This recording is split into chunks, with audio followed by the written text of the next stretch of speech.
But in any case, I started doing some locums. My first experience was terrible. My recruiter with a large locums company sent me to this place that was unsafe. They misled you. I remember you telling me this. Yeah. And I was grossly underpaid. So I was getting paid like maybe a third or 2/3 of what I should normally have gotten paid according to the market, but I didn't know much better. I didn't. So they misled you and they mispaid you. Yeah. so then after my first group Which of is shifts, good because that's a stimulus of everything that came it really afterwards. is. Because if that hadn't happened, I probably wouldn't have done. Yep. We wouldn't be here. Yep.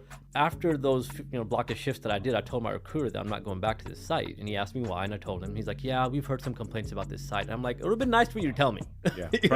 Just tell me, give me a heads up going in. What is the challenges? So that way I can be prepared and not be like caught like a deer in the headlights." So I was like, "Dude, this is annoying." And then I started to talk to my brother Ahmed, who's a investor into startups in Silicon Valley, finance guy. In the startup scene, pretty involved there. And he told me, he's like, "Hey, why don't we start our own company?" And I was like, "What do you mean? How do you do that?" Being a physician, we don't know jack about, generally speaking, finances or entrepreneurship or business, right? Like I knew I didn't know anything about it. So I'm like, "Well, how the hell do we do that?" He's like, "Don't worry, I can take care of that part." So I was like, "Okay." Then we researched it for a few months, pulled you into it. We're like, "Yeah, let's do this."